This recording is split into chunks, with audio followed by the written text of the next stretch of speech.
Hi, I'm Katina Fontes at the home of Joe and Jackie Bausk, with the people who graduated from Sudbury High School from 1954 to 1962, and they're going to share some memories of their school days. We had blind drawings for the topics. Who has topic number one? I have topic number one. So if you could just tell us your name and the year you graduated. My name is Harold Cutler. I use the Harold because that's what everybody knew me as prior to my graduation from high school. Nowadays, you know me as Hal Cutler. I graduated from Lincoln Sudbury in 1962, but I attended Sudbury Public Schools from the 1st to 6th grade in what was originally known as the Center School when it was brand new, now called the Noyce School. I then moved up to Lincoln Sudbury, where I attended 7th through 12th grades in the brand new school there. So I was very fortunate not to have ever been in any of the old schools around the town. And what is your question? If you could just read it. Well, the question is, were there other grades in town? And of course, I've just outlined how they were laid out in 1952 to 1962, or 1950 to 1962, the years that I attended school. So others may have attended the South School and some of the other schools in town. The Edison School, someone may have a story to tell about that. Would anyone like to add anything about any of the other schools? Well, I know I went to,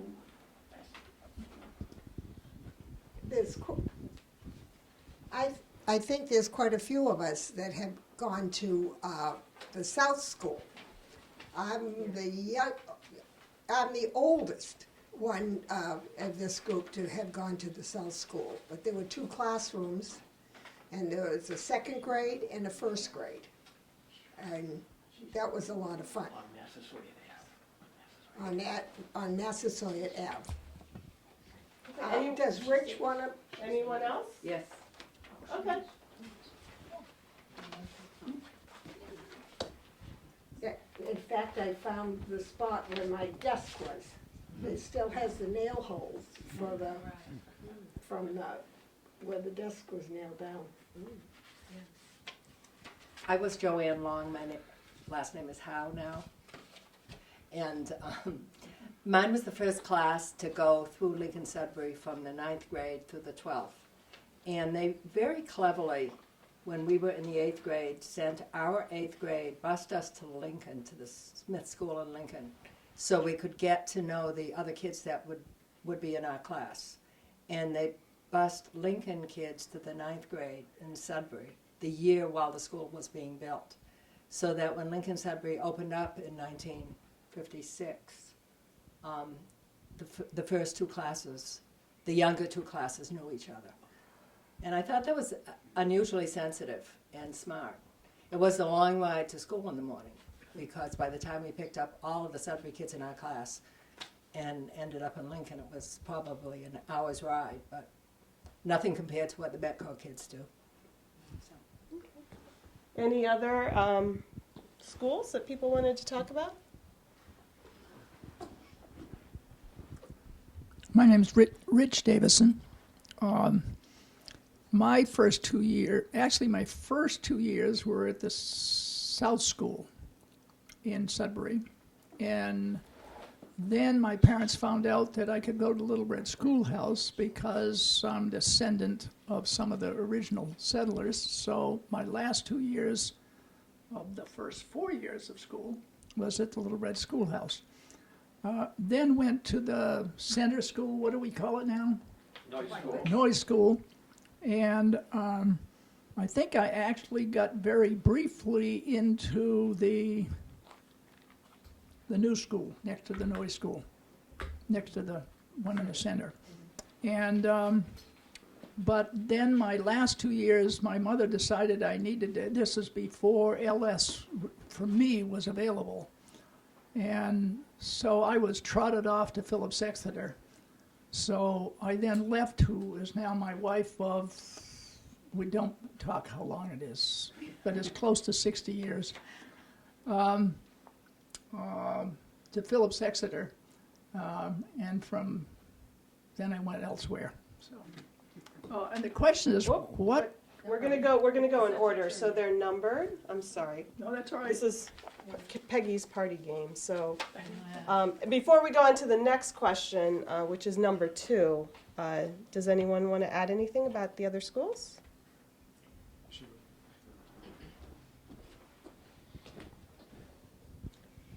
There was one more school that Henry Ford oversaw, actually 2 more, but I don't think that the boys' school was still there in the 50s, but the Southwest School was still there, and that was just like the Little Red Schoolhouse was grades 1 through 4 with 16 children and 1 teacher, 4 children in each class. The Southwest School was grades 5 through 5, 6, 8. And that was located on Pekin Road. And they had a huge, like, multi-story jungle gym there that got moved to the center when that finally, when that school closed. Oh, I just thought of another thing. The Edison School, what it was for the Edison Company, they used that building, and then they allowed the Sudbury School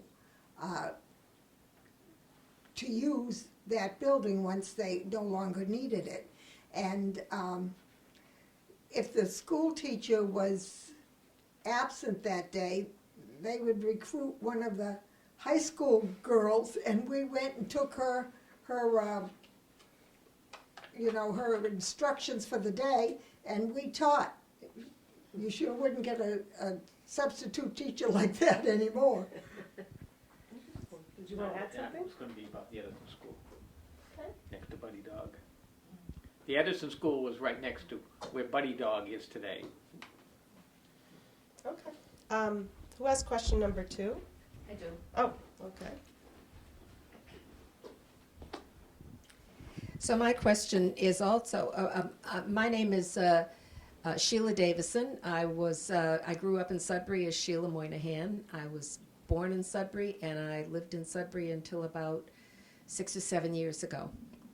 I graduated from Lincoln Sudbury in 1958. I went to Lincoln Sudbury for 2 years after it opened. So my school building was 2 years at the South School that was mentioned, and then I spent time in the Center School, which is now the Noyes School, and then I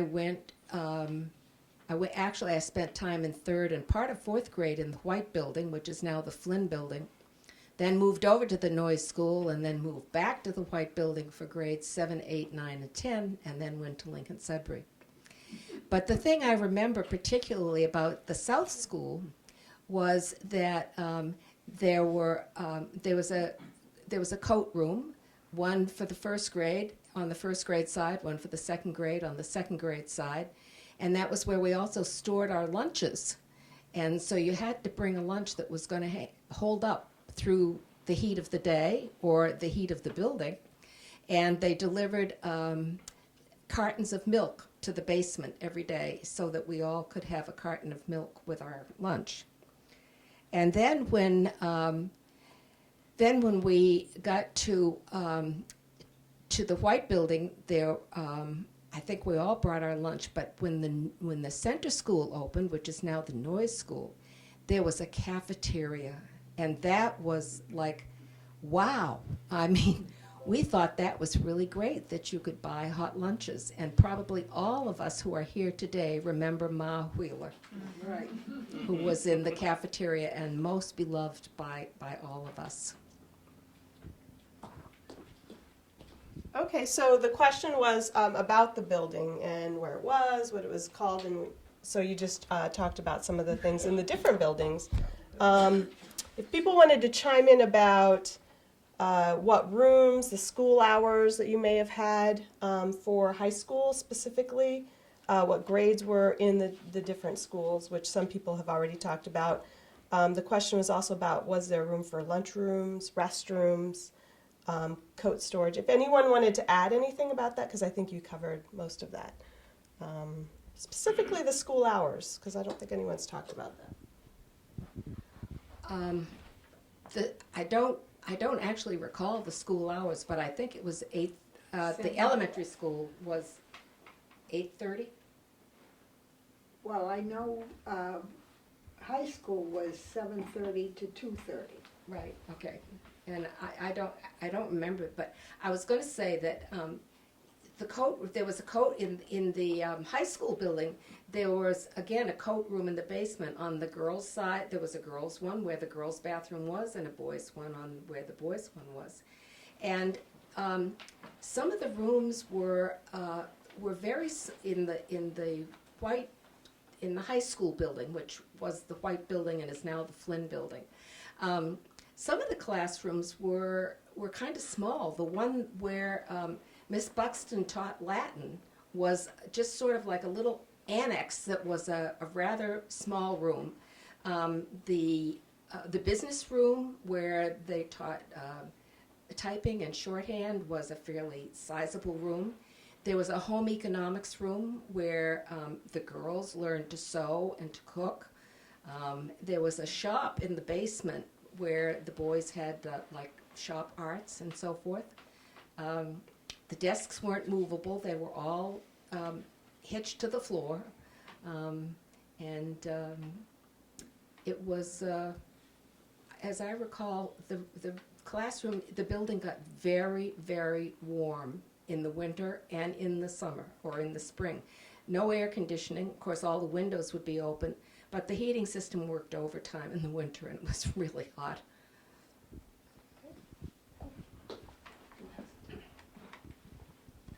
I have a comment on transportation. Some of us here, Oh, I think that transportation to school. That is one of the questions, but you can start us Okay, off. well, I actually think it's the I next was one, but you specifically- can kick it off. I was specifically going to recall riding to school in an old school bus that had a center row of small bench seats, 2 or 3 people wide, and continuous long bench seats along both sides of the bus inside.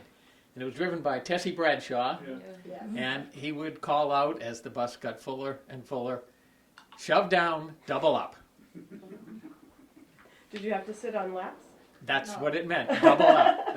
That Did was we a have- green bus, right? Was it a green bus? I don't- Orange. Yeah, I think it was. I Here we think go. so. You didn't get here when we were debating over what the colors were. So. Okay, very interesting. So, well, that brings us to number 3. Who has number 3? Okay, so we know there was a bus with that you had to double up on. So, just one second. So the question is getting to and from school in various weather conditions. So cars, buses, walking, biking, whatever you can remember. And if you can let us know who you are again. My name is Bruce Quirk.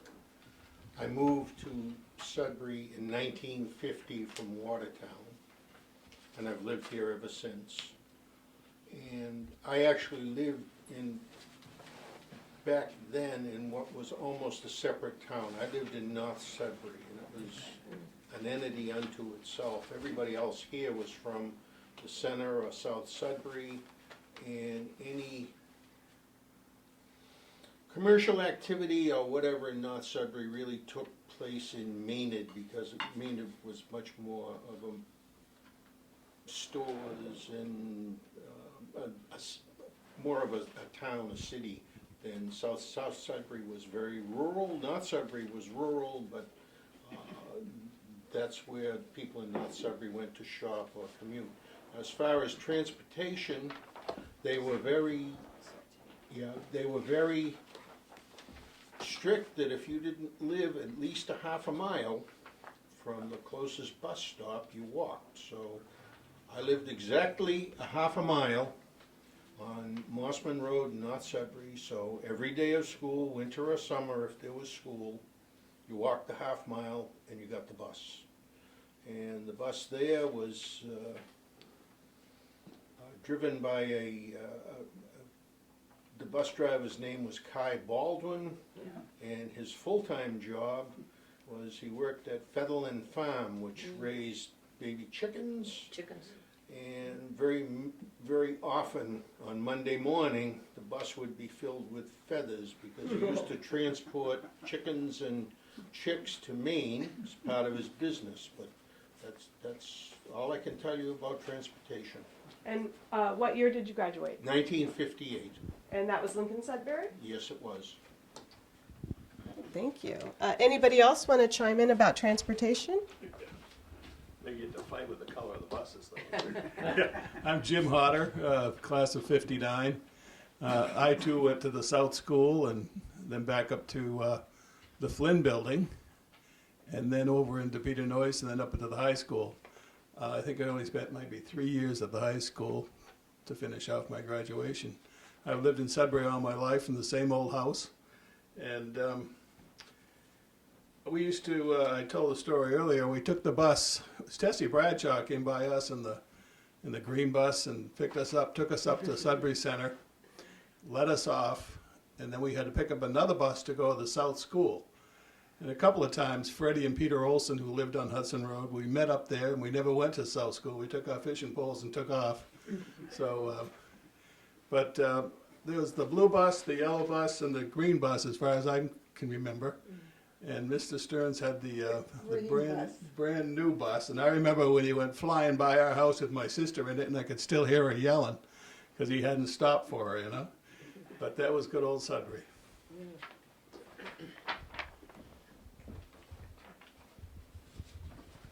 Joanne Howe, class of '60. I always took the school bus, and it was about a 6-block walk because I lived in the Pine Lakes neighborhood, where the blocks are fairly short, but it's probably about a good quarter of a mile, maybe longer. And Sheila's aunt, Mrs. Marquis, lived at the bus stop on the corner of Hudson Road and Great Lake Drive, and had a great big porch that she let us stand in every single year. The whole group, everybody from the neighborhood that met at that bus stop, from ages 6 to all through school, and probably as many as 20 kids at a time. We didn't stand there if it was a nice day, but if it was raining or snowing, we were welcome to be there. And I think that was sort of symptomatic of what this town was like then. People really, and she did have a daughter who was a year younger than I, but I'm sure she was probably letting the kids stand there for years after her daughter graduated.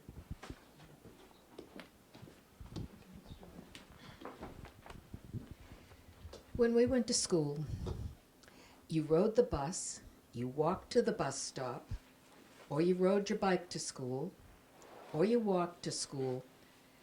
Your parents never drove you to school unless it was really an unusual situation. And there were very few kids who drove themselves to school. Getting to school, other than on the bus or on your own 2 feet, was a very unusual situation. I also had Tessie Bradshaw as a bus driver, and often, if you weren't, I was lucky, my bus stop was at the end of my driveway. But, so, if I wasn't out there, Tessie Bradshaw would start honking the horn until you got out there, and so you didn't have to walk to school. You remember Louise? And who has question number 4? I do. Okay, so question number 4 is about science and math courses. Teachers you remember, equipment, homework, report cards, exams, anything you want to add on math and science. I made a whole list. And just let us know your name and the year you graduated. My name is Vera Louise, and it was Pike at that time. I go by the name Louise, and I am now Louise Christopher. I went to school, I graduated in '54, and the building that I went to was in the Flynn building, and that was all that was there. And they were just starting to build the new school at that time. And I don't remember who the principal was, but I do remember Mr. Flynn teaching math, Mr. Crowley teaching English, Mrs. Bondalevich was a gym teacher, and Mr. Carr was the boys' gym teacher. I don't know who the principal was at that time, Mr. Johnson. I don't remember that. And I can remember, I arrived in Sudbury in 1942, so I started the 5th grade in Sudbury at the Flynn Building. And we used to sit out on the front lawn during our art classes with Lauren Coleman. He was our teacher then. And other things I remember were no pants for the girls at that time. Our desks were the lift top desk.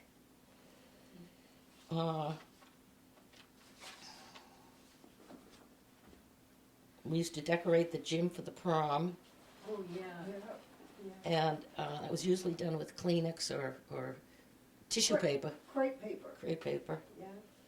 And the prom dresses were all made out of netting. Tool. What was it called? Tool? Tool. All right. I can remember the fire drills that we'd have in that center school, bus school. I can remember the basketball games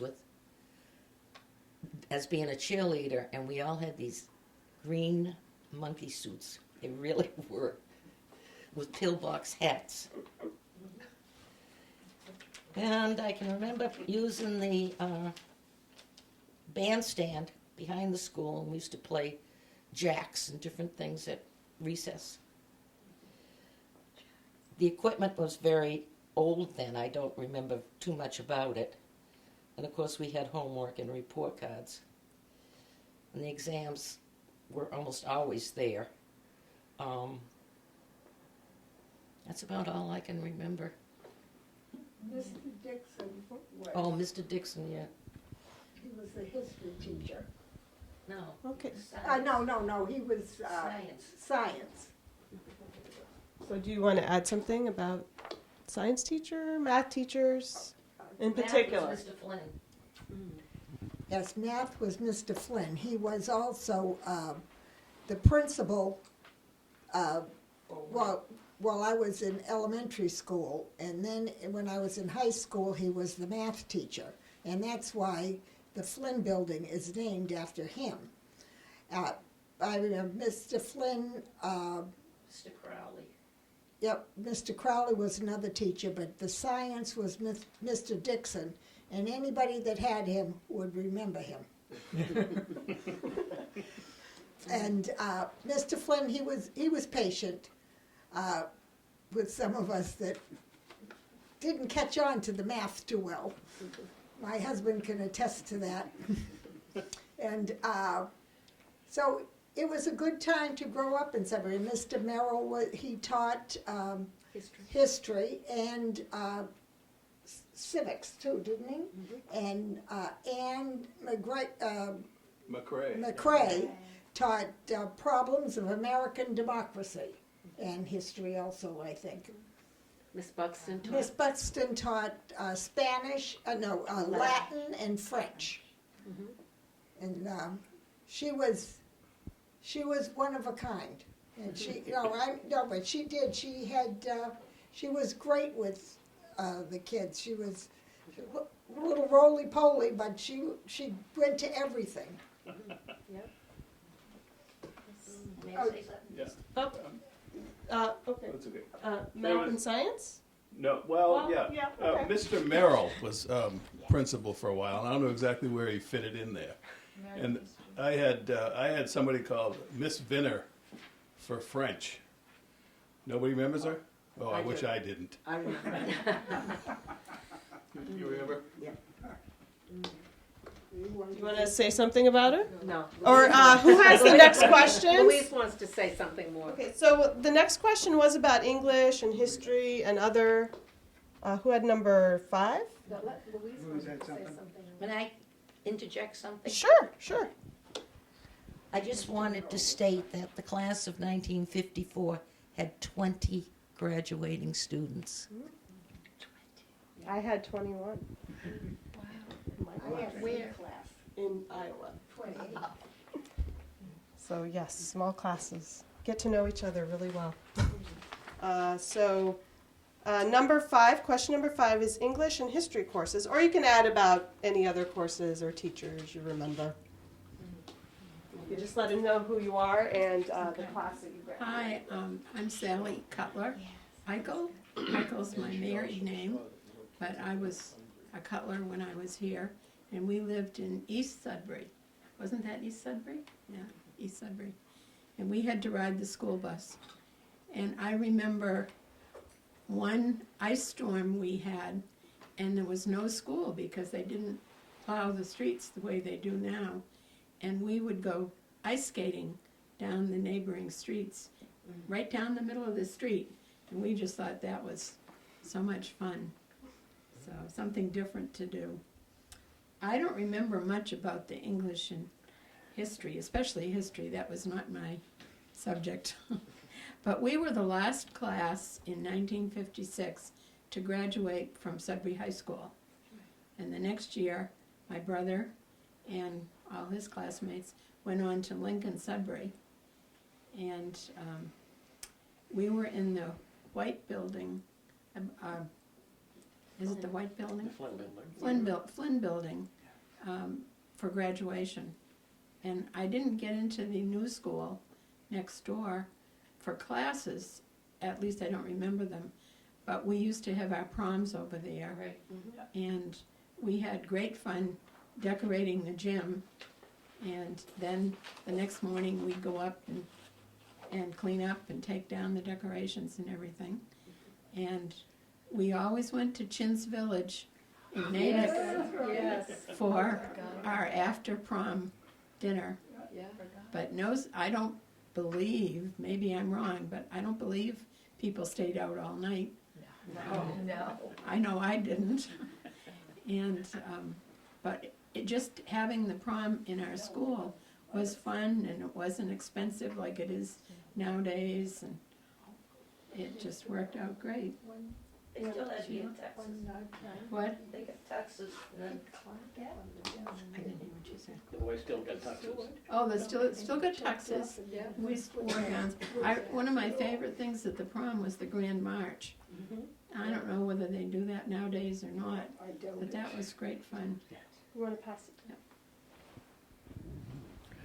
When there was a prom, in order to have a sufficient number of people to have a really good party, anybody in school came. I mean, if it was the senior prom, seniors, juniors, sophomores, freshmen, there were even a couple of 8th grader girls that probably got invited by freshman or sophomore boys.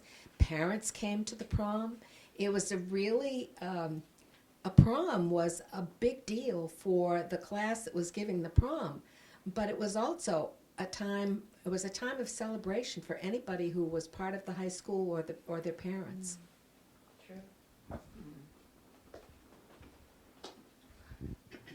Did anyone have any favorite teachers they wanted to talk about that they haven't mentioned yet? Or least favorites? Someone should mention Mr. Keogh. Oh, yeah. Very interesting. Well, I'm not going to do it. You listen. One of the teachers for me at the junior high school level, 7th or 8th grade, was William Keogh. A very tall man compared to all of his peers around him and so on. What's notable about Mr. I believe he taught social studies and that sort of thing.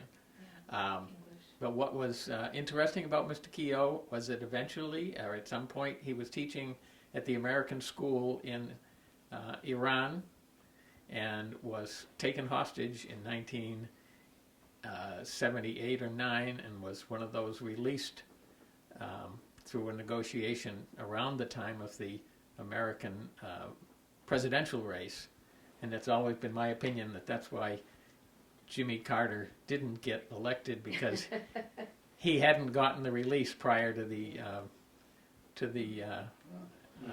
election, but Ronald Reagan managed to get them released shortly thereafter. Unfortunately, he was well known enough that people followed, the news people followed him, and he died relatively young a few years later.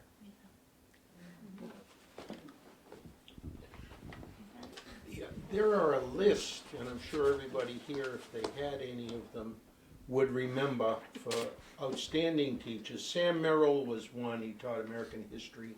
Sam Merrill went on the senior class trip in 1958, and he was the manager of the baseball team at Harvard University when John Kennedy went there. And our class, a group of us, all got in to meet then Senator Kennedy in 1958, and you know, for about an hour. It was, you know, in retrospect, that was a great thing that happened. Then we had for English a guy by the name of Frank Hayes. And Frank Hayes came late to teaching. He had spent most of his life as a machinist, and he went back to school. And when I say these are memorable teachers, they were brilliant people, actually. In retrospect, we had Mr. Marshall made math easy for everybody, another senior class advisor. When I say made math, made the advanced math comprehensible. These people engendered a real interest in learning, and that's only a smattering of them. There were some characters there. There was I guess he was some kind of an advisor. His name was Gordon Platine, and he was outrageous. He taught some kind of psychology or something like that. But again, a great guy. And I can't tell you the exact figure, but in '58 we had 38 people that graduated from Lincoln Sudbury. And I'm guessing about 3/4 of them went on to college, and that's an amazing number for that smaller class and that kind of a small school.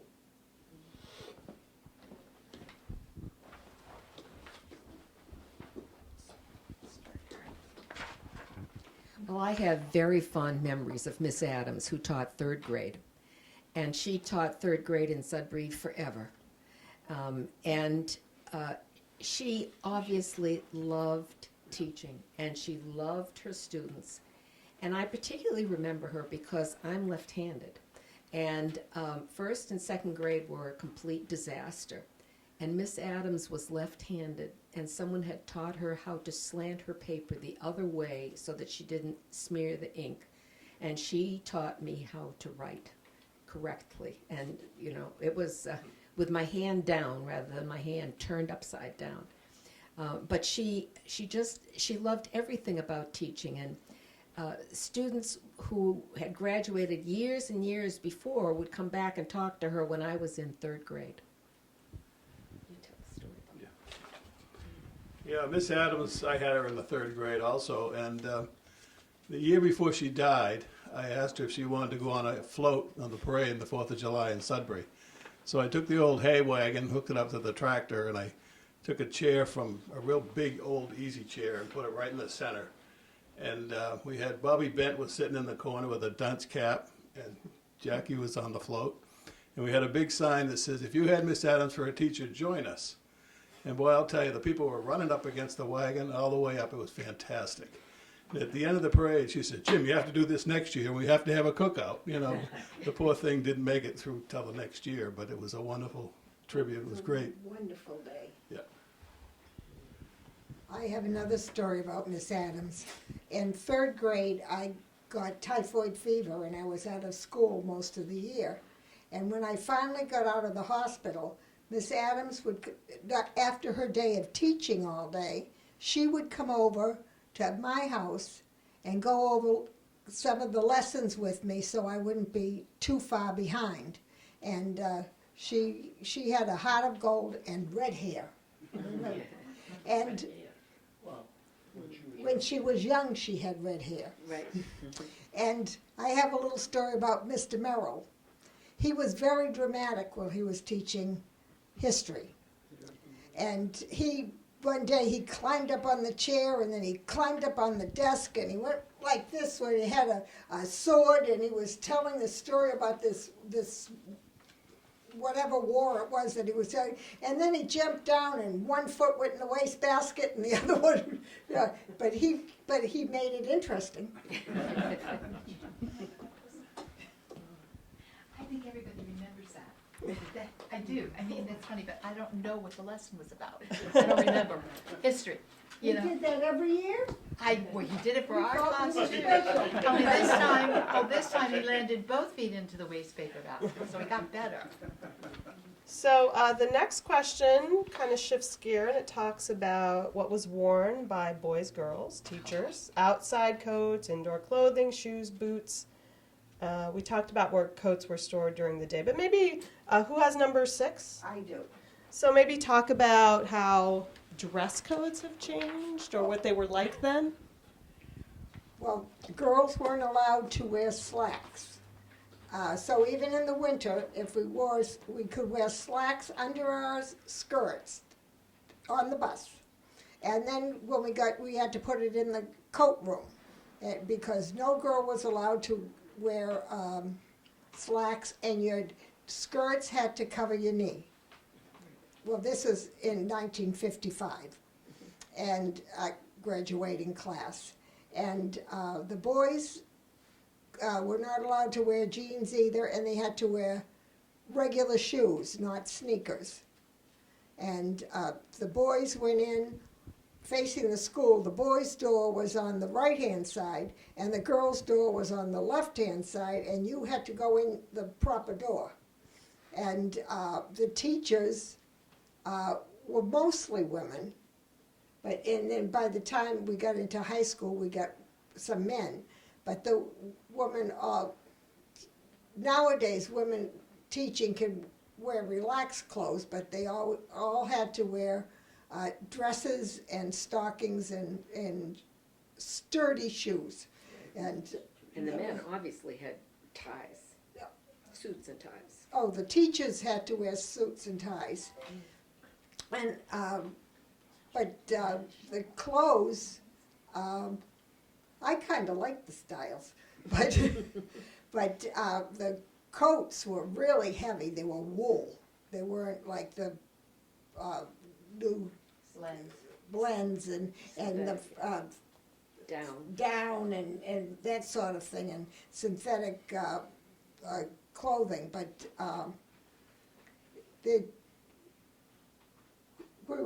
we could wear jewelry, but not too much.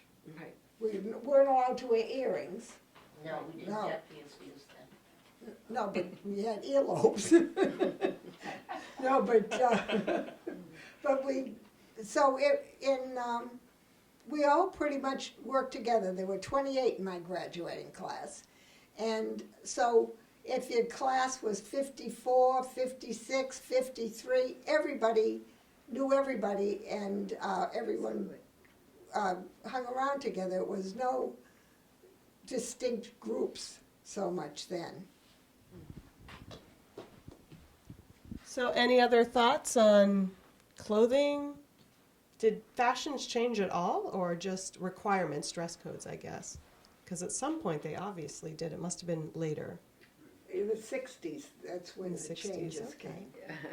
I don't think anybody was really a rebel like they have today. We didn't see tats. That was later. No tats. That was And later. no really bizarre dressing. I think if you Should dressed see a it little today. fancy, which I did, yeah, I wore stockings and flats, and I don't think everybody did though, I think, to Yeah. school. Yeah, we all did. Yeah, never mind. So, so number 7 is about non-academic groups. So things that maybe are a little less school-oriented or more extracurricular, like gym, art, music. Is there a debate club, shop? Somebody mentioned shop. Things like that. So who has number 7? I do. If you could tell us who you are in your class. I'm Jeannie, Rosado, Berland Quirk. How about that? Anyway, I am of the class of 58. I came to Sudbury in 1955, so I was late. Most of my contemporaries here have been born in Sudbury or were in Sudbury for a longer period of time. It was a cultural shock for me because I came from a city, and Sudbury was really quite rural. And as I just mentioned before, there were more cows than people. And it was really difficult. I live in a city where the cab used to pick me up every morning to take me to school. So taking the bus was quite again. But it was fun too. I mean, I lived on Hood Farm, and we took the bus from Route 20 to the center, and it was the white building that I went to, and Ma Wheeler was the cook, and it was her scalloped potatoes, honest to goodness. I don't think anybody makes them as good even today. And Bruce mentioned, it's true, she never let a student go hungry, ever. Let's see, Jim, Miss Roberts, toughie as far as I'm concerned. Boy, she was really demanding of us. Field hockey, got your shins really, really hurt, and you still kept playing. Art, I don't remember art. Does anybody remember art in our school? Who was it? Who was our teacher? Who was it? Who? Mr. Black. I adore art, and I just must not have taken it. Right, it was Mr. Black at LS. Yes. Music, of course, I can't play, so everybody else here probably took really great music courses, I'm sure. I used to hear it anyway. It was fun. Debate, I did not do that. And shop, I did not. Teachers, again, I think we mentioned them all. That the ones that I really liked, Mr. Merrill, all of the teachers, Miss Buxton, they were all really dedicated to our learning.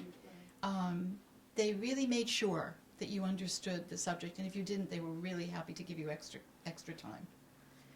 I've been in Sudbury ever since. I've never gone anywhere. I'm still here. I did, on that school bus ride to the center from the Post Road, go by Miriam Heath's house, and she did the greeting cards in Sudbury, and I always wanted to live there. And guess what? We do. And so, there we are. I'm still there. Bruce and I are together, and I have an antique shop there.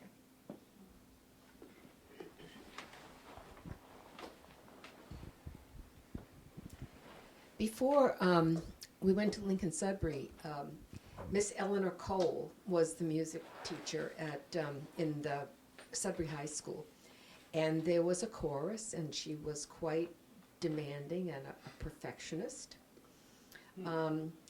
There also was a variety show for I don't know for how many years, but there would be a variety show where people would dance or sing or put together some kind of a combo. I clearly remember one year that the cheerleaders put together a kick line, and then there were maybe 6 or 7 guys in the class of 56 who wore tutus and wigs and did their own kick line in that variety show.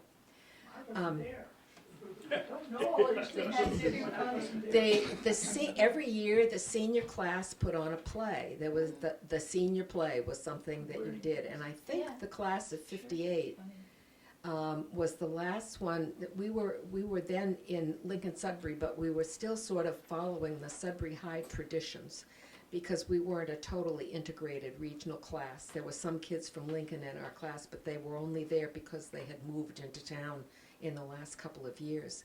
So we did a senior play. But every year, that was another big thing for the senior class. Senior class took a trip to Washington, D.C. every year. Senior class did a play every year. Senior class had a prom every year. It was really a big deal to be a senior.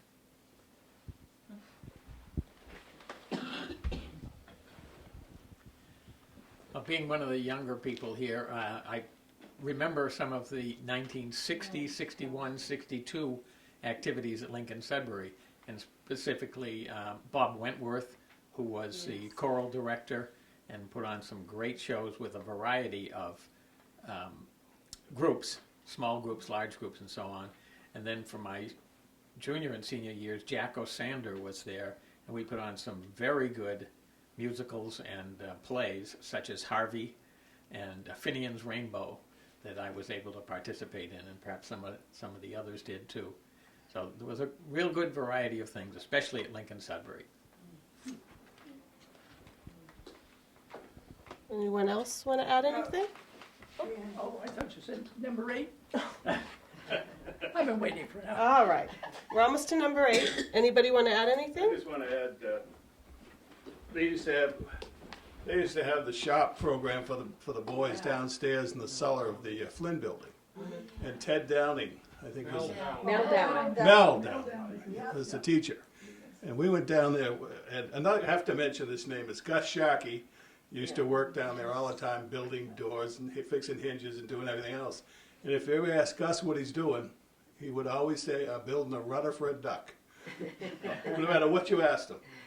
But one day we went down for shop, and Mel Downing, had a towel in each vise. There was a vise on every corner of the bench. And we didn't know what it was all about. All of a sudden, this one fellow who was in our class came in with long hair and refused to get a haircut. Well, we all grabbed him, threw him on the bench, hooked up his hands and legs on the towels, and cut his hair off.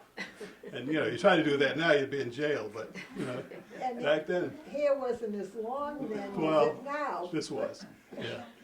But this Gus Sharkey was fantastic because he was always there. Yeah. Yeah, I do. It comes to me now when you were asking about when fashions changed. And some people here will remember when George Horton moved here from California. And George he later became the coach of basketball at regional school. And he had lost all 4 fingers in a shop accident in California, but it never held him back. He was an all-star in the state in basketball, but he had the pegged pants. You couldn't figure out how he put them on. He had a different kind of sports shirt. He did actually change the styles in the junior and senior year at regional. That did happen. No, but you know. Okay, so question number 8 is about after-school work or chores that you and others had. And name and class again. Rich Davison. If I'd stayed through, it would be in the class of 56. To tell about the schoolwork or chores that you and others had, I don't remember that. Remember, Sudbury was a very small town, in at least the days I remember most importantly. And we didn't have cars to toot around on. I could tell stories of when I met this young woman and suddenly I was driving a bike from South Sudbury to Sudbury Center all the time, but there was a different incentive there. But in any event, what I remember is Billy Smith, Frank Vanna, and I. We all lived in South Sudbury. We were all within 5 minutes walk to each other's houses. And so Union, South Sudbury, there was always thing. And we had where Concord Rose comes down to Route 20, where there was a big field there, because it's now all built up, but a big field there, and we played ball there all the time. And of course, here I am with cross eyes and everything else, and so I was always the last to be chosen for the game. But we always, everyone got on the team. But Frank and Smitty and I had a lot of time, and to this day are good friends, although we see each other less often.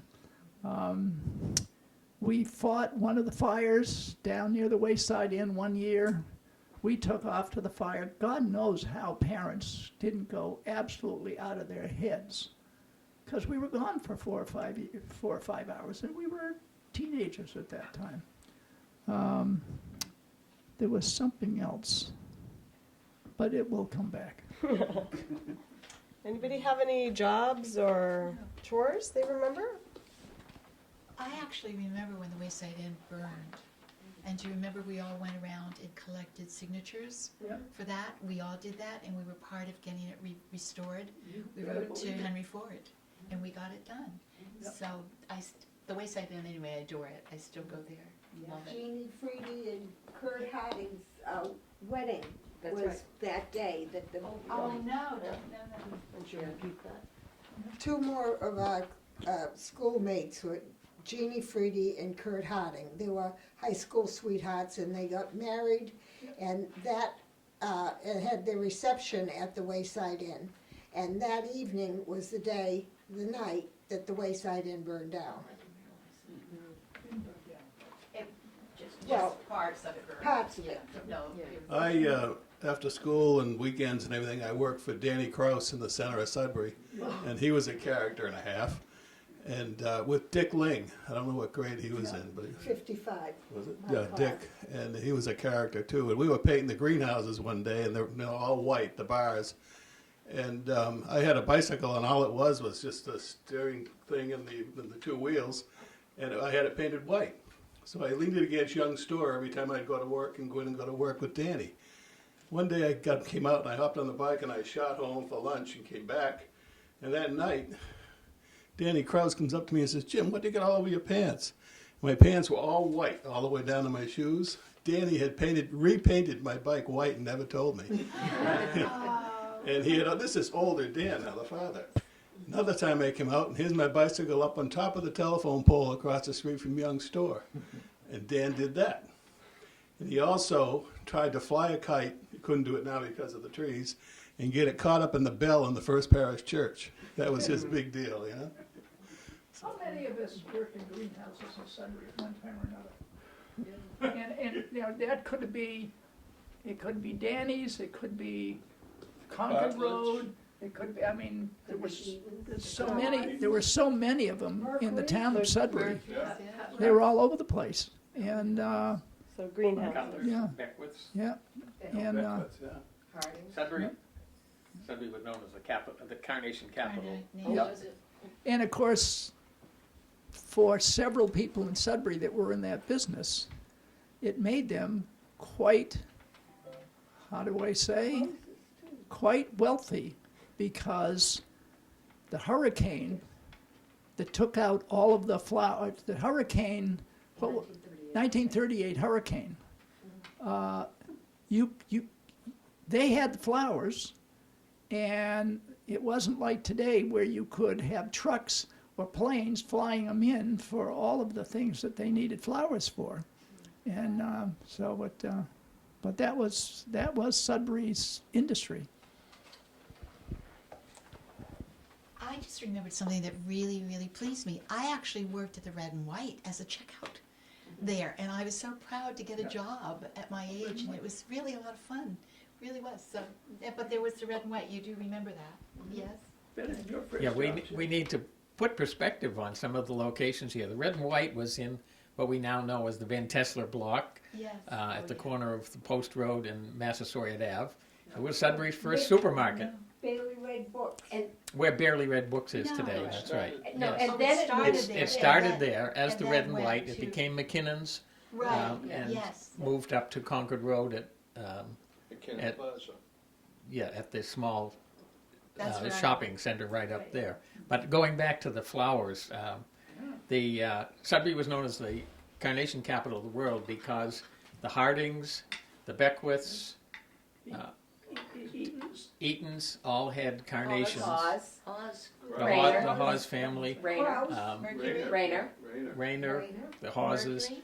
the Kraus, Pierces, Roses. Purses, I guess they called it, grew roses. yeah. Roland Cutler on Landham Road grew snapdragons.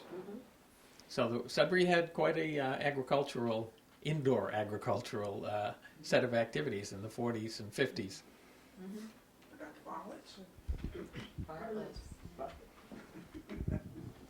Well, I worked after school from the time that I was 12, and I cleaned houses. And I rode my bicycle down to South Sudbury or up to Candy Hill Road, or I cleaned houses, I ironed, and sometimes I babysat. Wow. But I started when I was 12. I bet you didn't get $15 an hour either. How much were the wages back then? I think 30 cents. 30 cents. 35, 35, yeah. So some of us, Wow.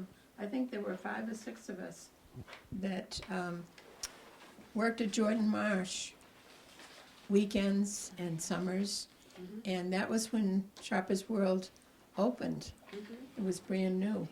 1953. Yeah. So that was a great source of income, and we all had fun doing it too. And I think I was the one that stayed the longest. I even worked there when I was in college. The others, I think it was just high school. And I want to mention something about the class trips because it's been brought up several times. But people didn't mention what we did. We went to New York and Washington, D.C. in a bus. And for us country bumpkins, that was quite a treat to go on a bus to Washington. And I remember distinctly the fire trucks and the sirens in New York City. I'd never heard those in Sudbury. You know, you heard them all night in those places.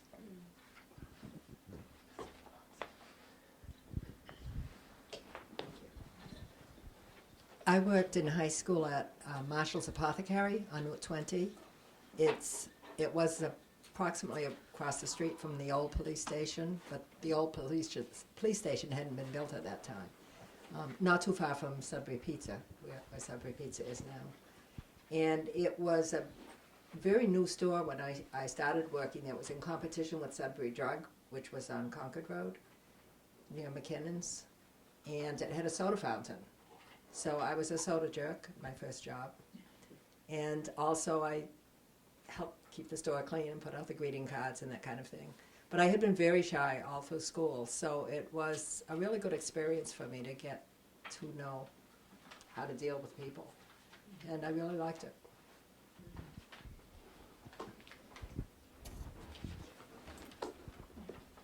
Sally, I just thought of something. There's a picture that somebody sent to me, and Sheila, you may remember who said it, but there's a picture that I have that they sent 2 or 3 to.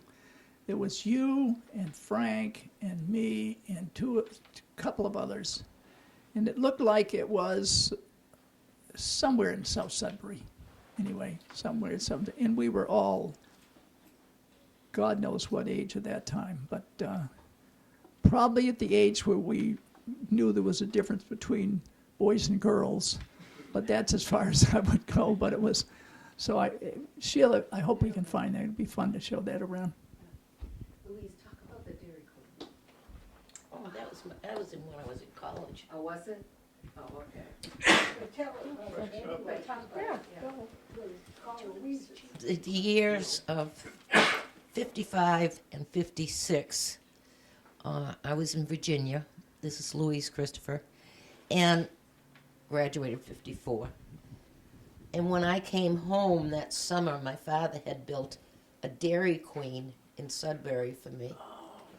And I worked there that summer, and I detested it. Oh, I couldn't, there wasn't anything I didn't like anymore.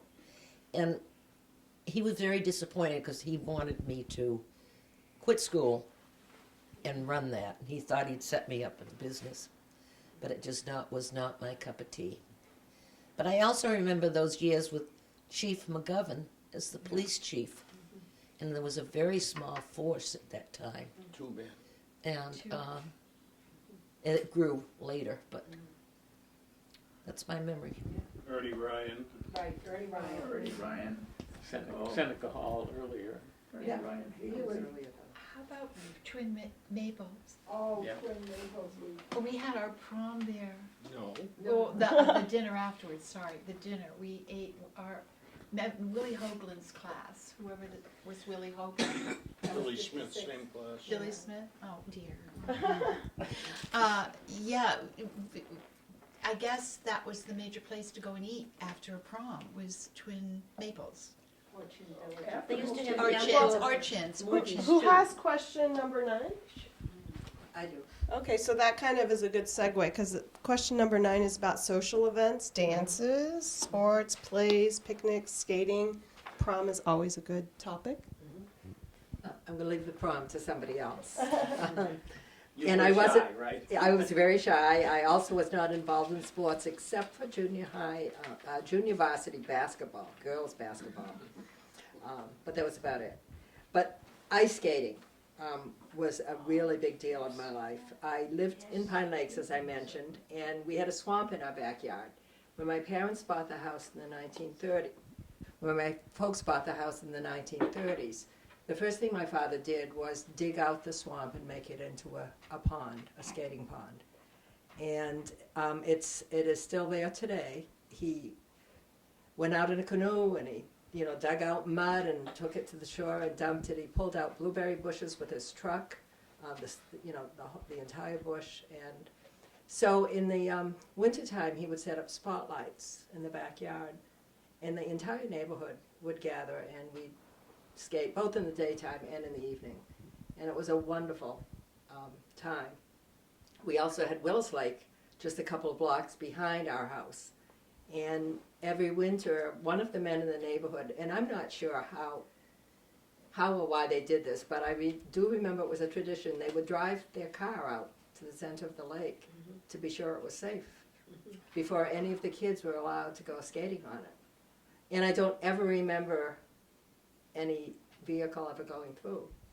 But that was the neighborhood tradition. And then if we had snow, a whole group of fathers from the neighborhood would take their shovels and they'd go down and they'd shovel the lake, at least an area large enough so that a large group of people could be ice skating.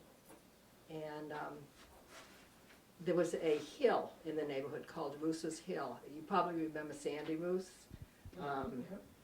Her house was at the top of it, and it was quite steep. It's still not paved. It's a dirt road. And we used to go sliding on our sleds and go skiing down that hill. So it was a terrific place to be in the winter. And in the summer, swimming's not here, but the entire neighborhood would gather at Willis Lake and swim there. The fathers built and maintained a raft and a pier and dumped sand there when it needed to have sand. The kinds of things the town is doing in the area now, the neighborhood used to do voluntarily. And it was great. As far as picnics go, I remember church picnics on a regular basis, but I don't remember neighborhood picnics or others. So. Anybody want to add anything? Speaking of skating ponds, at our house on Landham Road, my father constructed a dam across the brook behind our house to create a safe place for us to do skating during the wintertime. He was motivated by the fact that his brother, a younger brother, had drowned in Hurd's Pond when he was 12 years old. And Dad resolved to have a safe place for us. So that pond behind 141 Landham Road doesn't have more than 2 or 3 feet of depth, including the mud that's on the bottom of it. And it was a great place for the East Sudbury gangs to skate. And I remember the Pilgrim Fellowship group, the youth group from Memorial Congregational Church, had regular skating parties there.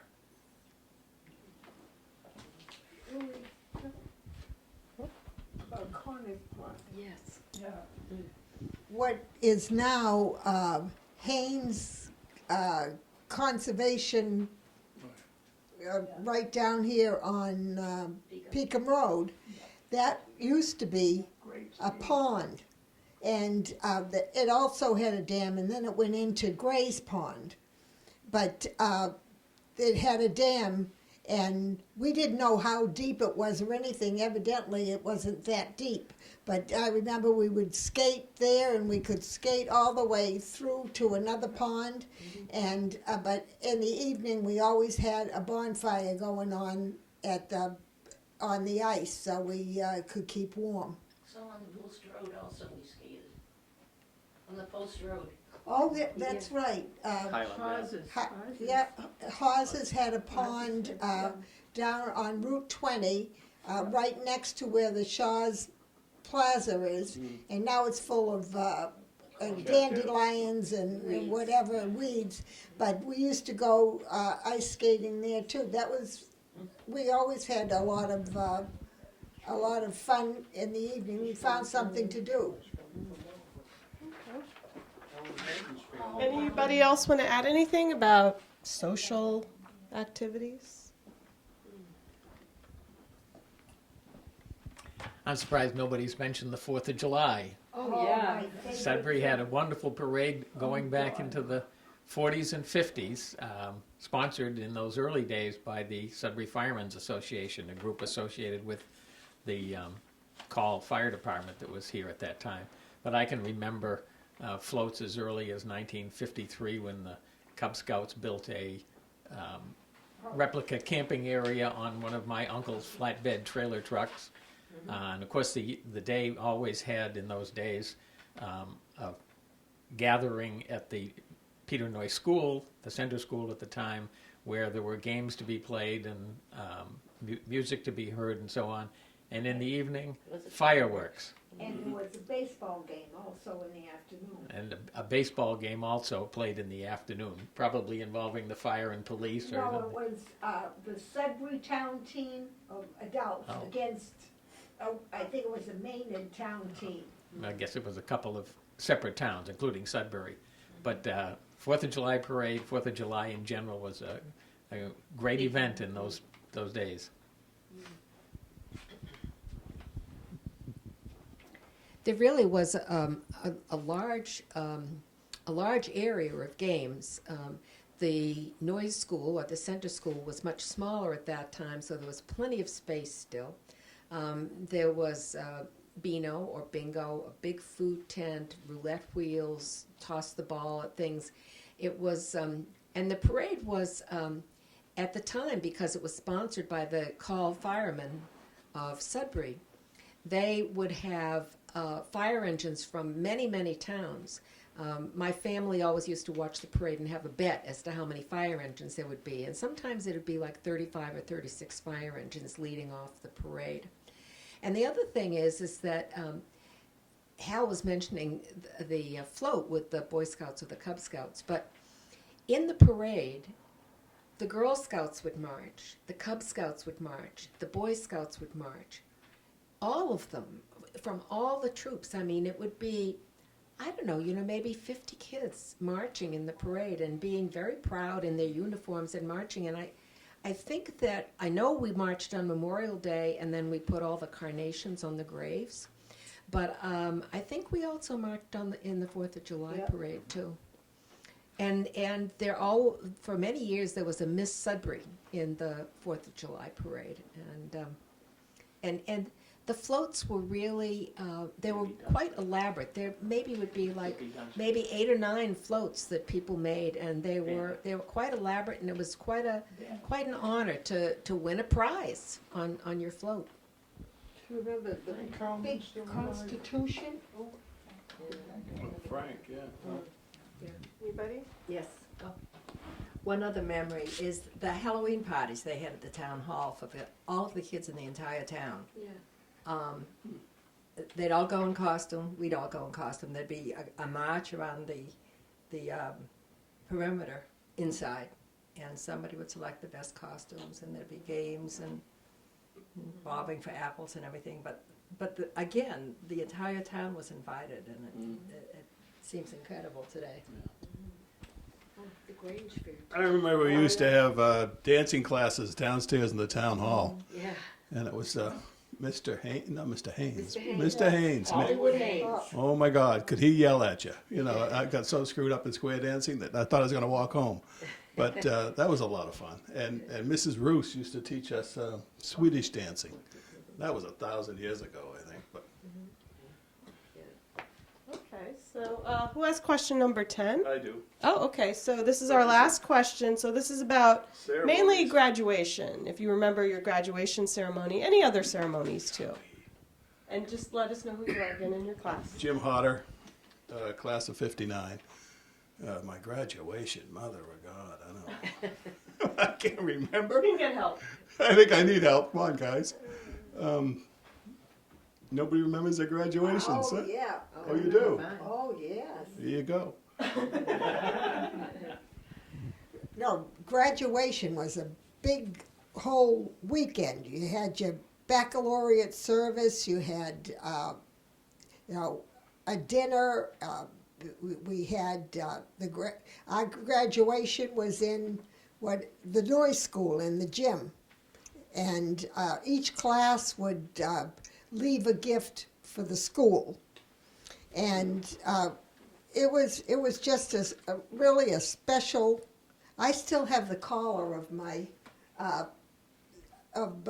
that you wore, the gown, but I mean, it was a cardboard collar, and everybody signed it afterwards. But it was really, the whole weekend was all festivities. Sheila, can you remember yours? You wanted to talk about yours, Louise? Well, I graduated from Lincoln Sudbury, and our graduation ceremony was held in the auditorium because everybody could fit in the auditorium. Now, of course, the graduation class is so large that it's held outside, and rain or shine, I guess. I don't really recall. But we had a separate award ceremony. So there was an award ceremony for the people who got awards and scholarships, and that was on one day, and then the graduation was the next day. But it still was not, we partied late, but not all night, not into the next day. Some of us went to the beach the next day after maybe 2 or 3 hours of sleep. But it was, like Jackie said, it was a very special weekend. It was a big deal. Anyone else? Yes. The class of 1960s graduation ceremony was outside in front of Lincoln Sudbury. And there were pine trees there, so it was shaded. It was a nice day. And the unusual thing about it is, instead of the pomp and circumstance music that's usually played, it was the Triumphal March for Maida by Verdi. And I'd never heard of it before. But now, every time I hear of it, that experience comes back so clearly. And it was typical of Lincoln Sudbury in those days, at least, to try to be different. If they could think of any little twist to make it a different kind of experience, that seemed to be done. And I'm sure that's the reason for the Triumphal March. Any others? No? I have a question. Was there a senior skip day? Senior skip day. I'm trying to figure out how far back that goes. What they do now. Oh. No, we just skipped. When you felt like, well, we all collectively skipped one day. Okay. Anything else anyone wants to add? Because that kind of concludes the official questions. All right. Well, thank you all very much. And I guess we're signing off. You each have a little